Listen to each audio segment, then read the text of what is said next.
ஏயா கேடி நாளைக்குன்னு சொல்லிட்டு இத்தனை நாள் ஆக்கிட்டியா?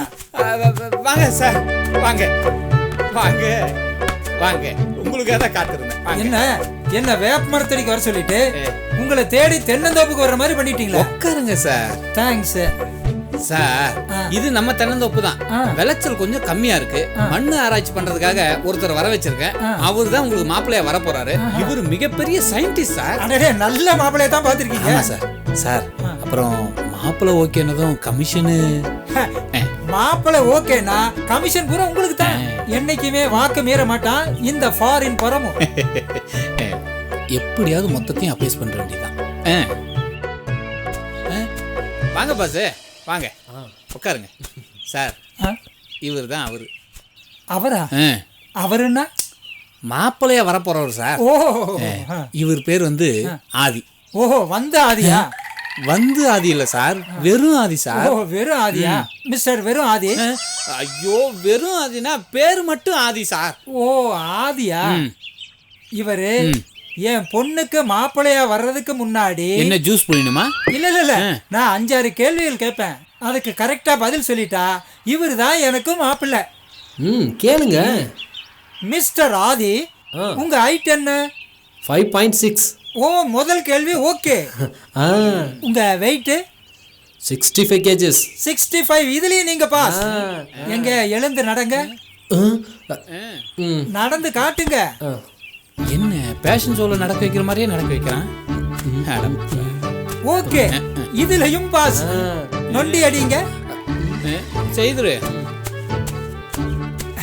ரிவர்ஸ் கியர் போடுங்க. ஏ சார், புல்லுத்தரையில எதுக்கு நொண்ட சொல்றீங்க? அதாவது சில பேர் புல் தடிக்கு பயில்வானுங்களா இருப்பானுங்க. ஓ, அதுல விழுந்துறாரா ஜாக்கிரதையா வர்றாராங்கிறது தான் இப்படி நொண்டி அடிக்க சொன்னேன். சரி சார், நீங்க உங்க பொண்ணுக்கு மாப்பிள்ளை பாக்குறீங்களா இல்ல போலீஸ்க்கு ஆள் எடுக்கிறீங்களா? அது இல்ல சார், எந்த ஆபத்து வந்தாலும் என் பொண்ணை காப்பாற்றக்கூடிய பலம் அவர் உடம்புல இருக்கான்னு செக் பண்ண. ஜம்ப் பண்ணுங்க. என்ன கேடியம்? இன்னும் கொஞ்சம் ஹைட்டா. ஏன் சார்? ஓகே, இது எதுக்கு சார்? ஒரு பொருள் என் பொண்ணுக்கு எட்டாத உயரத்துல இருந்தா அதை இவர் எடுத்து கொடுக்கணும்ல, அதுக்கு தான். ஓகே ஓகே, எல்லா டெஸ்ட்லயும் பாஸ். சிட்டுங்க. Okay, you are selected as my son in law. ஆனா ஒரு கண்டிஷன். இப்போ என்ன? கல்யாணம் முடிச்சிட்டு மாப்பிள்ளை வேலையே செய்யக்கூடாது. இது கல்யாணம் பண்ணதுக்கு அப்புறம் வேலை செய்யாம இருக்கிறதுக்கு எதுக்கு கல்யாணம் பண்ணணும்? நீங்க தப்பா புரிஞ்சுக்கிட்டீங்க. என் பிளாட்ஸ்ல கோடிக்கணக்கான டாலர்ஸ் குவிஞ்சு கிடக்குது. கல்யாணத்துக்கு அப்புறம் மாப்பிள்ளை வேற எந்த வேலைக்கும் போகாம அந்த டாலர்ஸ் மேல படுத்து புரண்டா போதும். இது சொத்து பத்திரம் எழுதி வச்சிருக்கீங்களான்னு கேட்டேன். பாதி சொத்து அவளுக்கு தானே. அப்படியா? அப்புறம் என்ன? தேங்க்யூ. உனக்கு ஓகே தானே ஆதி? ஹலோ, பொண்ணை பார்க்காம எப்படி ஓகேன்னு சொல்றது? அனாவசியமா என் பொண்ணை ஏன் பார்க்கணும்? அவ அச்சு அசல் என் மாதிரி தான் இருப்பா. அதனாலதான் பார்க்கணும்னு சொல்றேன். இங்க பாருங்க மிஸ்டர் கேடி, இவர் என் பொண்ணை பார்க்காம கல்யாணத்துக்கு சம்மதம்னு சொன்னா இவர் ஓகே. என்ன ஏதுன்னு கேட்டு சொல்லுங்க. ஏன்பா ஆதி, அவர் தான் அவர் பொண்ணு அச்சு அசல் அவரை மாதிரி இருக்குன்னு சொல்றாரு, அப்புறம் ஏன்பா வேணாங்கிற? என்ன கேடியம், உங்களுக்கு அறிவு இருக்கா? இவனே டீ கிளாஸ்க்கு டிஷர்ட் போட்ட மாதிரி இருக்கான். இவன் பொண்ணு என்ன அழகாவா இருப்பா? அவளும் எலும்பு கூடு மாதிரி தான் இருப்பா. பார்த்தா மூட் அவுட் ஆயிடும். வாய மூடு. மிஸ்டர் கேடிஎம், நான் 5 எண்ணுவேன். அதுக்குள்ள சம்மதம்னு சொன்னா இவர் தான் மாப்பிள்ளை, இல்லைன்னா வேற மாப்பிள்ளைய பார்த்துருவோம். Count down starts.